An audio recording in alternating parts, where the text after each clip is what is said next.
Saya ulang ini ya. Kita masuk ke kemiringan, keruncingan, distribusi data, dan angka indeks. Ya, kita bahas kemiringan dulu. Kemiringan itu merupakan derajat atau ukuran ketidaksimetrisan suatu distribusi data. Jadi kemiringan itu ada 3, yang pertama simetris, yang kedua miring ke kanan, yang ketiga miring ke kiri. Kalau miring simetris itu menunjukkan rata-rata hitung, modus, dan mediannya itu berhimpit atau sama besar.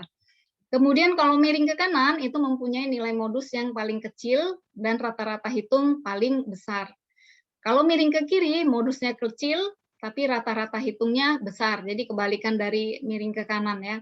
Nah, kita lihat di gambarnya ini. Ini yang simetris. Berarti modus median itu berada di satu titik berkumpul di sini. Kira-kira di sini. Jadi hampir sama dengan, nanti kalau kita hitung-hitung, misalnya kita cari modus, nilainya misalkan sama-sama 73, di sini median 73, X barnya 73, walaupun nanti perbedaannya hanya 0,3, misalnya ini 0, ini 0,2, tapi dia berhimpit.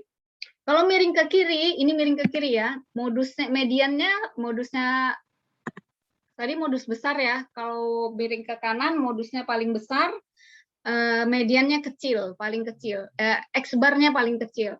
Kalau miring ke kiri, modusnya besar di sini modus, X barnya yang kecil. Nah, itu kebalikannya.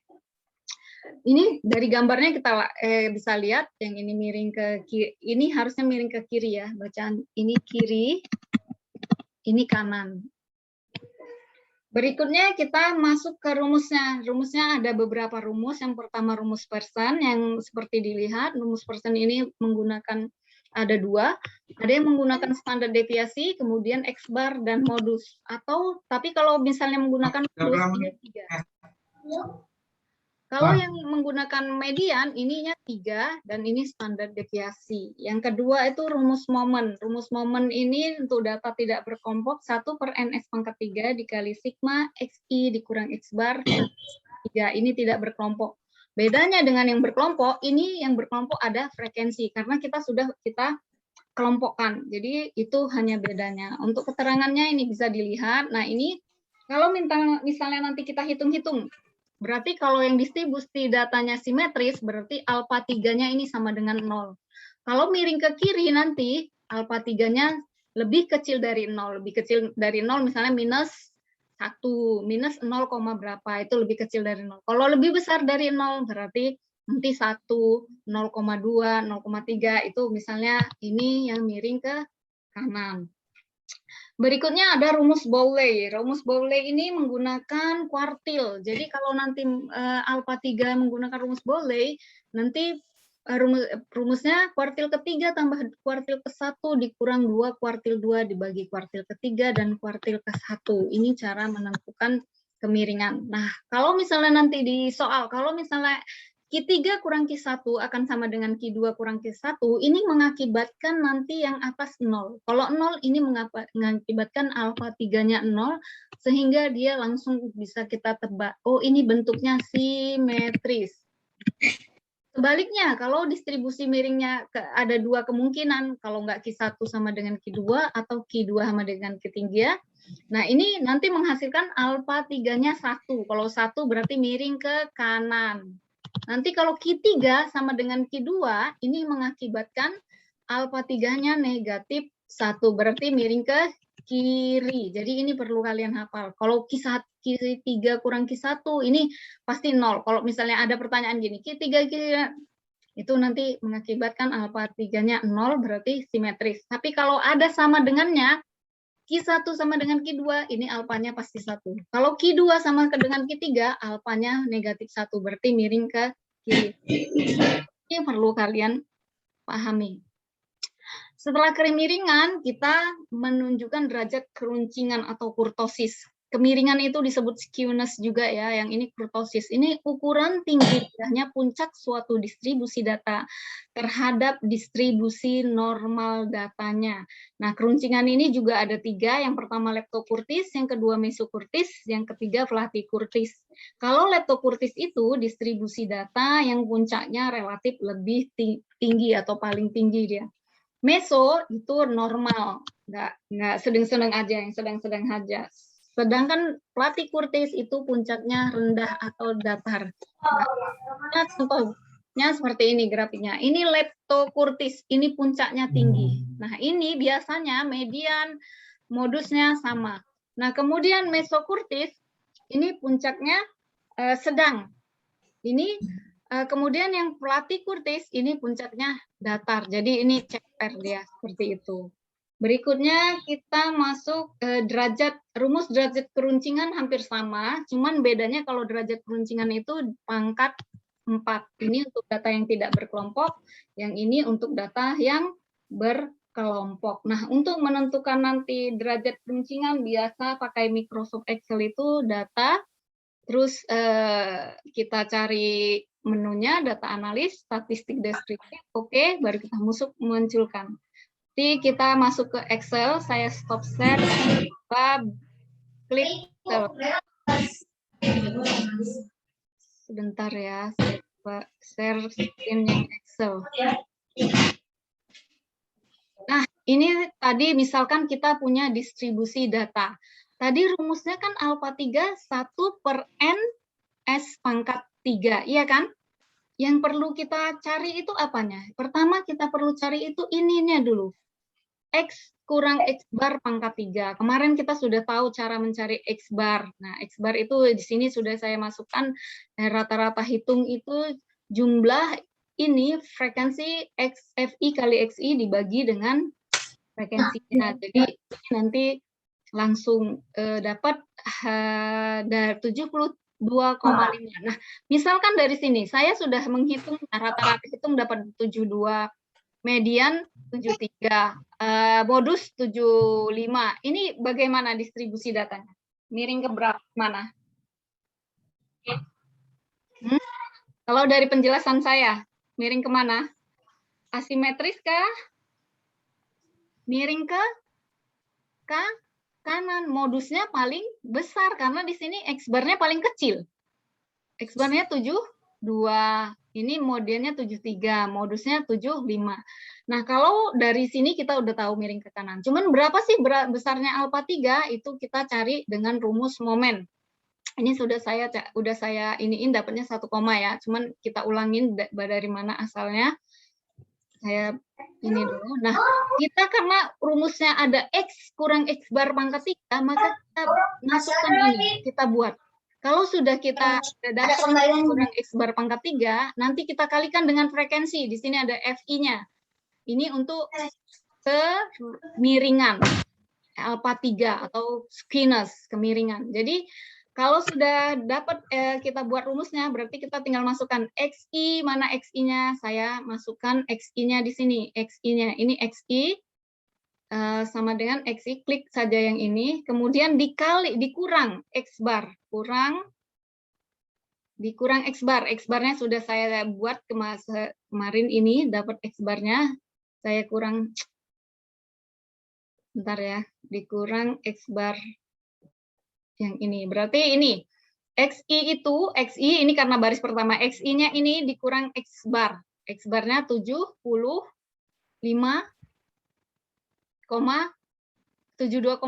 Tapi kita nggak ngulang lagi karena di sini sudah ada di sini XI kurang X bar. Berarti kita supaya cepat kita pangkatkan 3 aja yang kolom H ini. Kan ini XI kurang X bar. Kan kemarin sudah diajari pakai absolut. Kalau kita nanti langsung ulang lagi XI kurang X bar itu nanti kita di sini pakai absolut, kita pangkatkan 3. Karena sini sudah ada, maka kolom yang ini aja, kolom yang H, kita pangkatkan 3. Enter, klik, and drag.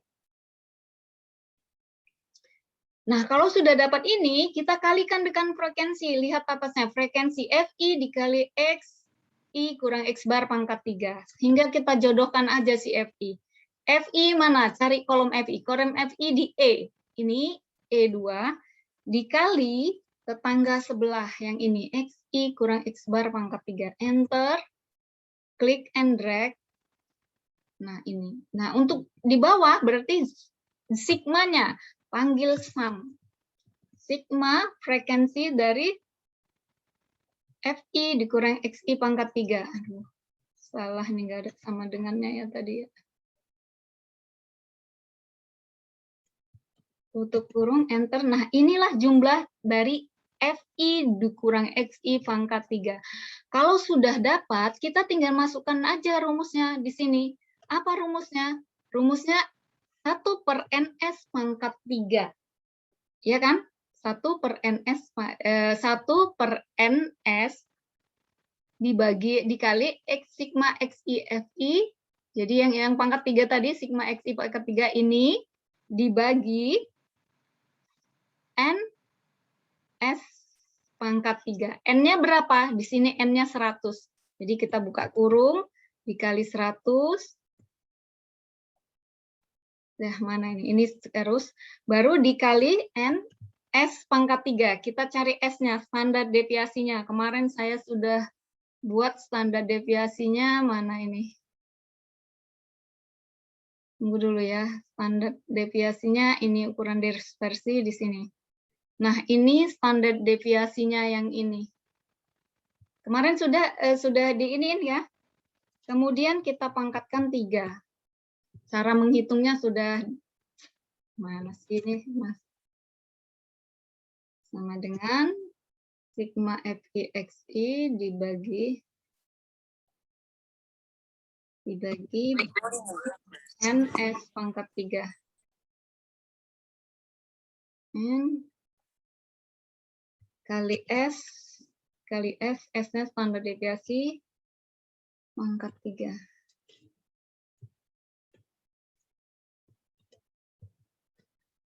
Nah, dapatnya 1,6. Dari sini kita tahu ini berarti miring ke kanan karena hasilnya positif atau hasilnya lebih besar daripada 0.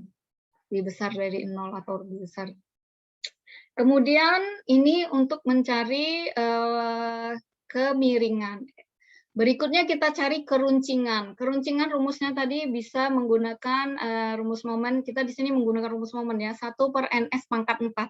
Berarti kita cari sigma FI XI-nya dulu yang pangkat 4, seperti yang di slide tadi rumusnya. Jadi kalian harus hafal rumusnya ya.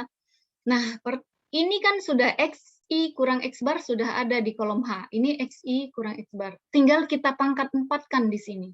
Boleh juga sih kita ulang dari awal, kita buat absolut dari X dikurang XI, baru kita pangkatkan 4. Cuman kan kerjanya 2 kali, karena sini sudah kita cari. Jadi ini sama dengan kolom yang ini kita pangkatkan 4. Kita klik and drag langsung.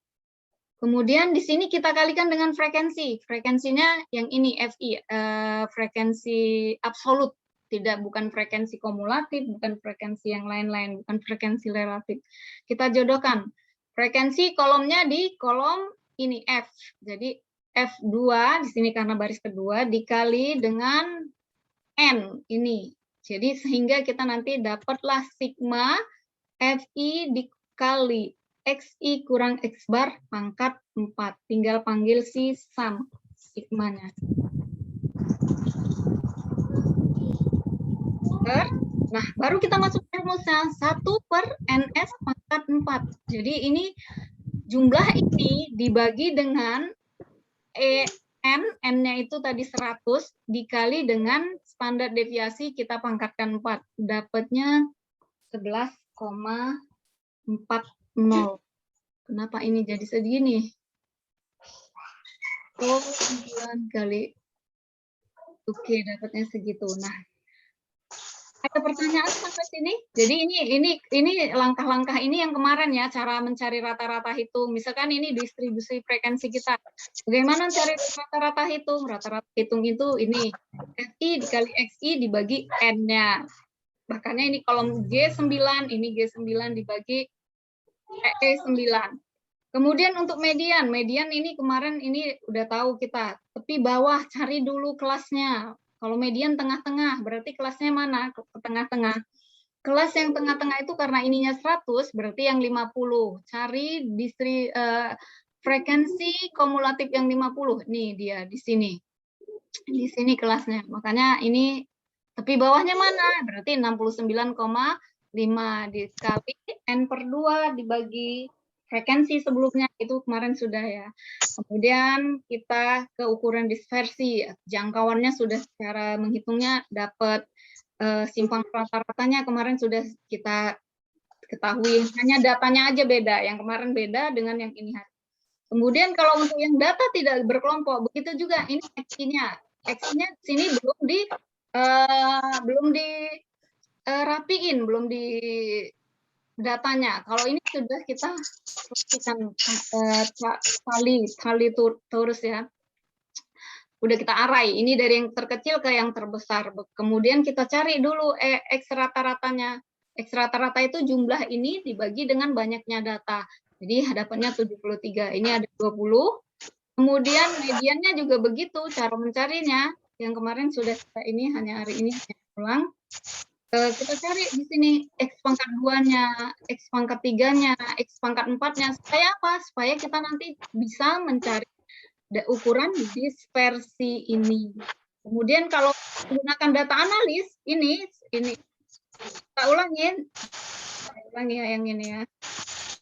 Kita hanya tinggal klik data analis, kemudian kita cari statistik, deskriptif statistik, kita klik OK, kita masukkan input range-nya, range data kita yang masih data mentah ya, data mentah.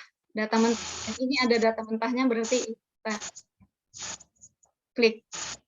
Kemudian output range-nya kita klik di sini, output range-nya kita klik di mana tadi ada, nah di sini output range-nya. Kemudian langsung kita klik statistik description, summary statistik, kita klik OK.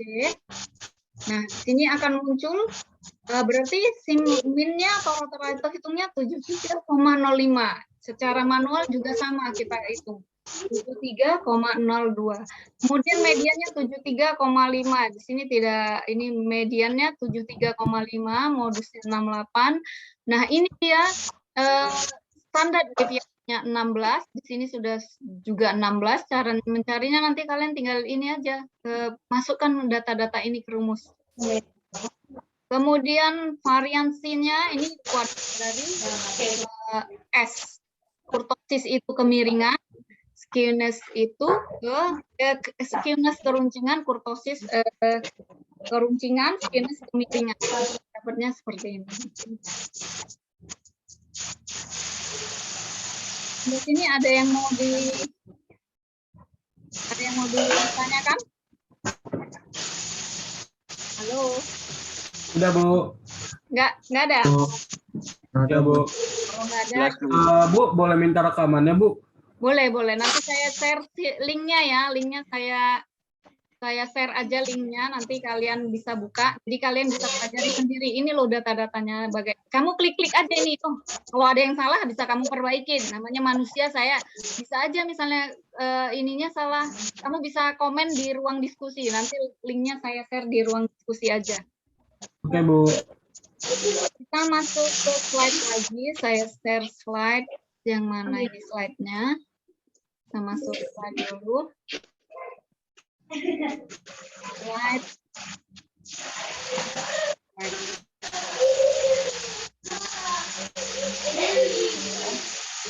Nah, ini kita masuk ke angka indeks. Angka indeks adalah suatu angka yang sedemikian rupa dapat digunakan untuk membandingkan suatu kegiatan di waktu yang berbeda. Jadi angka yang digunakan untuk membandingkan kegiatan dalam dua waktu yang berbeda atau periode yang berbeda. Nah, yang penting itu periodenya. Kita harus bisa membedakan mana periode dasar, mana periode yang sedang berjalan atau bersangkutan. Nah, ini periode dasar itu periode gunakan sebagai dasar untuk perbandingannya. Kemudian bagaimana cara pemilihan tahun dasarnya? Nah, syarat-syaratnya ada, itu waktunya sebaiknya yang menunjukkan peradaan ekonomi yang stabil, supaya nanti kalau kita bandingkan, artinya perbandingannya itu benar gitu perbandingannya, atau stabil, nanti mengarahnya ada di forecast-nya, nanti kita benar, mendekati kebenaran. Kemudian waktu diusahakan paling lambat 10 tahun atau kurang lebih dari, ini paling lama 10 tahun. Contohnya yang 10 tahun itu nanti misalnya sensus penduduk. Supaya nanti hasilnya akurat, paling kurang itu lebih baik kurang dari 5 tahun, misalnya 3 tahun, 2 tahun itu lebih akurat lagi. Kemudian waktu di mana terjadi peristiwa penting. Jadi misalkan pemilihan presiden atau misalnya terjadi bencana alam itu nanti bisa kita gunakan sebagai dasar pembandingan. Biasanya misalnya pemilu, kita kan suka banding-bandingin, oh di zaman ini dulu harga segini-segini, di zaman presiden ini dulu harga segini-segini, seperti itu ya. Kemudian waktu di mana data diperlukan sebagai pertimbangan, misalnya penelitian, kalian ingin menelitikan, ini pengumpulan datanya berdasarkan biaya yang tersedia, tergantung. Kalau misalnya saya ingin meneliti perilaku konsumen, misalnya perilaku konsumen produk X, misalnya, kalau kita punya biaya waktu, kita lebih banyak, misalnya penelitian itu dana, misalnya untuk buat kuesioner, untuk memberi untuk ini untuk pengisi kuesionernya, misalnya seperti itu. Kita masuk ke angka indeks. Ini tadi pengertian angka indeks. Jadi untuk angka yang digunakan untuk membandingkan suatu kegiatan di dalam 2 waktu yang berbeda atau 2 periode berbeda. Nah, di sini ada jenis-jenis angka indeks. Pertama, ada angka indeks harga relatif sederhana. Namanya relatif berarti ini satu macam barang saja, baik itu indeks produksi maupun indeks beras misalnya, indeks produksi ikan, itu contoh harga angka indeks relatif. Kemudian ada indeks agregatif. Ini angka indeks yang terdiri dari lebih dari satu barang. Contohnya di sini misalkan angka indeks harga 9 bahan pokok makanan. Terus seperti itu. Nah, ini sistematika angka indeksnya. Pertama ada angka indeks, ini terbagi 2. Ada angka indeks sederhana, ada angka indeks tertimbang. Nah, angka indeks tertimbang nanti ini ada faktor penimbangnya. Kalau misalnya harga, berarti nanti faktor penimbangnya misalkan nilai atau kuantitas. Jadi yang ini tertimbang itu ada faktor penimbangnya. Nah, di sini kalau yang sederhana, ini ada sama-sama ada bentuk relatif, agregatif. Relatif tadi hanya terdiri satu barang. Ini juga tertimbang juga begitu. Ada angka indeks nanti terdiri dari satu barang. Kalau agregatif lebih dari satu barang. Di sini tertimbang juga lebih dari satu barang. Cuman di sini ada faktor penimbangnya. Sama kalau kita membuat timbangan, bukan yang digital ya. Timbangan beras saja. 1 karung beras, penimbangnya apa? Batu besi itu kan supaya dia seimbang. Ini juga gitu kalau kita nanti angka indeks, misalnya harga, kita faktor penimbangnya jumlah produksi misalkan. Kalau misalnya jumlah produksi berarti faktor penimbangnya nanti misalnya harga, bisa seperti itu. Terdiri dari ada contoh angka indeks kuantitas, harga, kuantitas, dan nilai. Di sini juga ada angka indeks harga, ada angka indeks kuantitas, ada angka indeks nilai. Nah, ini angka indeks sederhananya, rumusnya karena tadi P itu singkatan dari price, berarti harga sekarang dibandingkan dengan harga dasar. Di situ PO. Nanti ada pas kita aja misalnya sekarang tahun 2021. Kalau zaman Presiden Jokowi itu misalnya 3 tahun yang lalu ya, tahun 2000 berapa itu? 2018 atau 2019 ya, yang kita bandingkan harga beras tahun 2019 dibanding dengan tahun 2021 misalnya. Berarti tahun yang sekarang tahun 2021 kan? Berarti kita ini kan, misal sekarang harga beras 2021 itu 12.000 misalkan yang harganya serang. Berarti 12.000 kita bandingkan dengan yang 3 tahun yang lalu atau 4 tahun yang lalu. Misalnya sebelumnya itu harganya 10.000. Ini akan dapatlah sama dengan ini di sini nanti berapa persennya. Ini kita iniin jadi 12%. Berarti di sini angka indeksnya terjadi kenaikan sebesar 12%. Ini contoh angka indeks sederhananya. Kalau berikutnya ini kuantitas. Nah, ini kuantitas itu nanti berkaitan dengan produksi jumlah barang gitu ya, kuantitas. Jadi rumusnya sama, kuantitas tahun sekarang dibagi dengan kuantitas tahun dasarnya. Misalkan produksi hasil pertanian atau perkebunan misalnya. Kalau tahun dulu misalnya 14 tahun yang sekarang 14 ton misalnya, 14 ton. Misalnya perkebunan apalah terserah. Yang dulu misalnya 16 ton. Ini akan menjadi penurunan berapa persen? Karena ini 0, nanti dapatnya kan 0,9. Berarti kalaupun minus harganya, hasilnya nanti berarti jadi penurunan. Kalau misalnya plus harganya jadi kenaikan seperti itu. Kalau ini nanti terjadi penurunan. Kalau yang ini contohnya terjadi kenaikan. Kalau angka indeks sederhana harga agregatif berarti ini terjadi ada lebih dari satu barang. Misalnya 9 bahan yang ada beras, kemudian ada gula, kemudian ada minyak. Nah, ini kita bandingkan ini. Misalkan dari tahun ini tahun dasarnya tahun 2000 deh. 2000 jauh banget ya 2002 tahun lalu aja. 2020. Di sini 2021. Misalkan beras tahun lalu misalkan 10.000. Tahun sekarang misalkan 12.000. Harga gula misalnya 8.000 di tahun lalu, yang sekarang 10.000. Misalkan 24.000 1 liternya. Di sini ini ya, yang sekarang 25.000. Nah, ini kita buat di sini nanti kita bandingkan berapa PT ini, berarti kita butuh PT per PO. Kita bandingkan nanti 10.000 bagi 12.000. Di sini kita butuh sigmanya. Sigma PT per PO-nya. Kalau kuantitas demikian juga dengan kuantitas. Berikutnya angka indeks sederhana. Ini per M pangkat dikali sigma PT PO. Berikutnya angka indeks rata-rata relatif. Kalau gitu kita masuk ke ini ya, Excel aja. Contoh share-nya saya share ke Excel aja. Misalkan di sini kita buat angka indeks. Kita besarin dulu. Nah,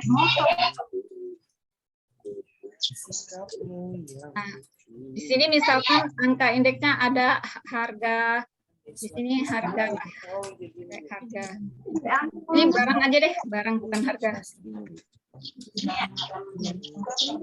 Barangnya misalkan tadi ada beras, kemudian ada minyak, kemudian ada gula, kemudian misalkan ada telur, misalkan ini ya, ini kita ingin membandingkan tahun 2000 dengan 2021, 2020 ya, kalau 2000 aja terlalu. Misalkan tadi harga berasnya 10.000 di sini. Ini 12.000. Minyak misalkan tadi 24.000 per liternya, di sini 25.000. Gula misalkan di sini 10.000, di sini 11.000. Kemudian telur, saya nggak tahu harga telur berapa ya kira-kira. Misalkan 12.000 tahun lalu. Ini kira-kira aja, kalau misalnya kebenarannya nanti kalian bisa Google, bisa cari di ini ya. Sekarang misalkan tetap 12.000. Ada kenaikan. Nah, di sini kita butuh PT per PO-nya. PT-nya price tahun yang sekarang dibagi dengan price tahun yang lalu. PT per PO, PT di otak PT tapi yang diketik malah ini ya. Kita langsung aja klik PT, berarti yang ini price tahun, gimana sih ini? price tahun yang sekarang, yang ini, dibandingkan price yang tahun lalu. Kita klik and drag. Nah, inilah namanya angka indeksnya, indeks sederhananya. Ini kita buat persen, tinggal klik yang ini. Jadi ini 120%. Kenapa 120% ya? Yang ini 10.000. Karena ini kita buat persenannya ya, udah langsung kita artikan 100%-nya. Yang ini mengalami kenaikan, kalau 120% berarti mengalami kenaikan sebesar 20, karena persentasinya itu 100 dikurang 20. Jadi ini mengalami kenaikan. Kalau misalnya nanti mengalami penurunan, misalnya harga gula deh di sini mengalami penurunan, misalkan 9.000 saya buat ya. Nah, ini jadi 90 kurang dari 100%. Berarti ini penurunannya berapa?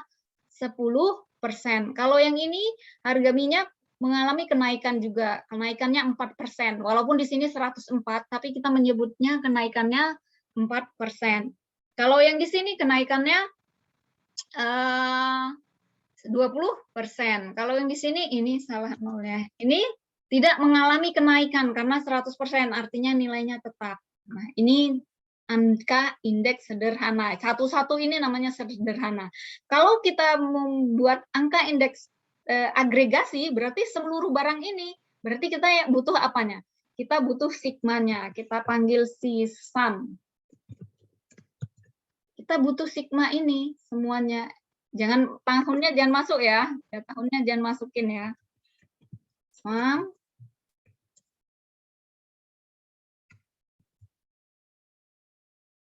Ini juga kamu tinggal klik and drag aja ke sini. Nah, ini dia kita buat yang ini tinggal kita ini sigma PT-nya. Ini sigma PO-nya, ini sigma PT-nya. Sementara ini PT per PO ini kita buat 100% aja buat presentasinya. Ini sigma PT per PO. Bedakan ya, ini sigma PT, ini sigma PO, ini sigma PT, yang ini